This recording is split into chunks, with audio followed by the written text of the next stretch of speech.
2, 1, blast off! Everyone, did you know how everyone made it to the moon safely during the Apollo 11 landing? Well, it was a mystery for me too, how the Apollo 11 men made it safely onto the moon. So today, Stitch and I are going to find out through the book Margaret and the Moon, how Margaret Hamilton saved the first lunar landing by Dean Robbins and illustrated by Lucy Kinsley. So we're going to look at how numbers and coding ended up saving humanity from getting to the moon safely. And we're going to dive right into the book. Now, before we dive straight in, I want to ask you a couple questions. I know some of you love to ask questions. I've heard so many times, why? Why this? Why that? And I want you to think about all the different questions you have and think how those questions might actually help you answer some other questions you might have. What I'm saying is if you have one question, for example, why is the sky blue? Think about other things that are blue and how that has a correlation. That's something interesting for you to look at. Why is the sky blue? Can someone answer that for me? Margaret Hamilton loved to solve problems. She came up with ideas no one had ever thought of before. Why were there only daddy long legs? Margaret had a solution. She should call some of them mommy long legs too. That's what I'm saying. She had a question that she came up with an answer all by herself. Why didn't girls play basketball? Margaret had a solution. She would join the team herself. Why didn't more girls grow up to be doctors or scientists or anything else they wanted? Margaret had a solution. She would study hard in every subject at school. Reading, music, art, and especially mathematics. She learned as much as she could about addition and subtraction, multiplication, and division. Margaret's father was a poet and philosopher who talked to her about the universe. She asked about how the planets moved, when the galaxies formed, why the stars shone. She gazed at the night sky in wonder, like the moon up there right now. How many miles to the moon? 238,855. How many miles does it travel around the Earth? 1,423,000 miles. How fast does it go? 2,288 miles per hour. How big around was it? 6,783 miles. Margaret began solving harder and harder math problems. It was fun working her way through the steps. She liked moving around X's and Y's in algebra. She liked measuring circles and triangles in geometry. She liked studying curves in calculus. And then she discovered computers. Margaret could use this new invention to answer so many questions about the universe. She experimented with writing instructions or code that told the machine what to do. The code was called software, and Margaret called herself a software engineer. She started with something simple, asking the computer to add and subtract, multiply and divide.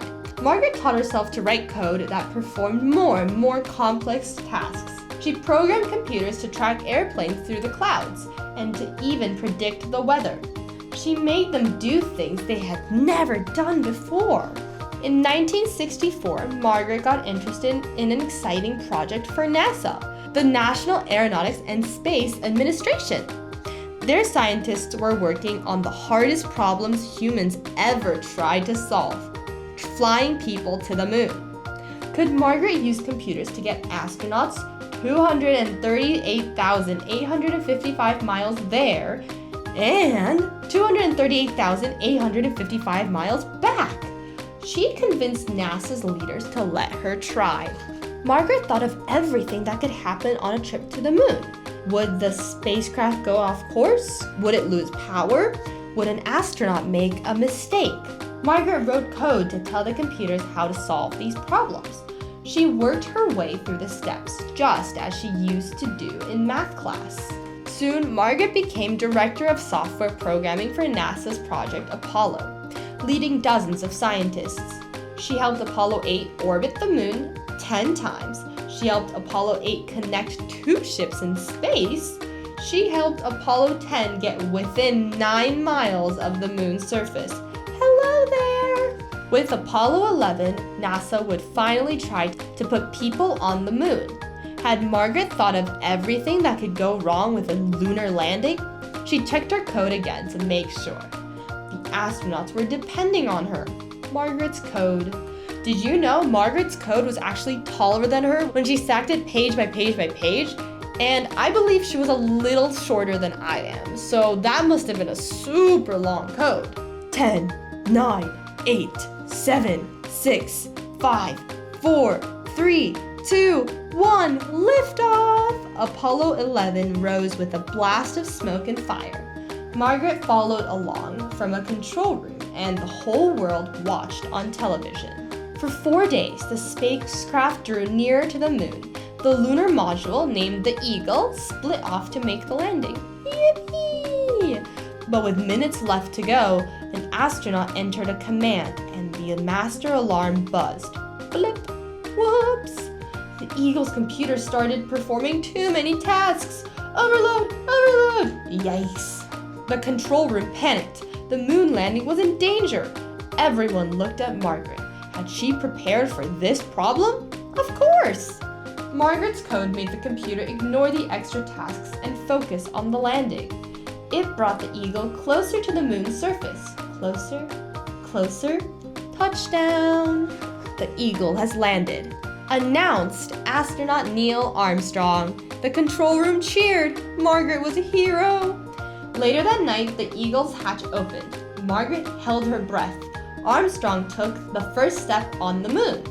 The whole world celebrated in front of their televisions. Hoorah! Hurrah! Hooray! Margaret walked outside smiling. Her code had helped the astronauts get to the moon, and she knew it would help them get home safely. As always, she gazed at the night sky in wonder. That was the story of Margaret Hamilton and how she helped Apollo 11 astronauts get to the moon. Now, I have some special activity for you. For those coders at home, I have a little, slight simplified version of coding you could do at home. Similar to how a scientist talks about instructions, specifically when they do an experiment, you can use code in a very similar but really simplified way. You have to think about coding as giving someone instructions to do, following very precise and meticulous instructions. So let's take my very good fellow Stitch, for example. You could get your little brother, your older sibling, even your parents to do this for you. Have them stand in front of you, and if you want an extra challenge and they really believe in you, you could even blindfold them. And you have to tell them detailed instructions on how to get to your fridge. Now, I don't exactly have a fridge anywhere close to me right now, but how this would work is I would tell Stitch, walk forward 5 steps, and it would go 1, 2, 3, 4, and 5. Is he anywhere near a fridge? I didn't think so. So then I would tell him to turn left, but does he turn this much or this much? I don't know. You have to give Stitch, or in your case, your family member or your friend, very precise instructions. For example, I would say, turn left by 15 degrees, just that much. Or I would say, turn left by 90 degrees, by which Stitch would go like this. So, that's the moral of the story. You have to give very precise instructions for this game to work. And you could ask them for anything. For example, could you please get me cookies from the cupboard? Doesn't work as code because the computer wouldn't understand you. But if you said, please walk 5 steps forward, take a left by 30 degrees, walk 2 more steps, crouch down, open the cupboard, reach for the first shelf, the computer would understand. So that's the game we're gonna play. Figure out a way to get your robot, or in your case a family member, to a cupboard or the fridge, or just have them grab anything from around the room by giving them very specific instructions. I hope you guys enjoyed how Margaret Hamilton got Apollo 11 astronauts to the moon, and I hope you have so much fun playing this little game on coding your family members to do something for you by giving them precise instructions. And I'll see you guys all next time. Bye!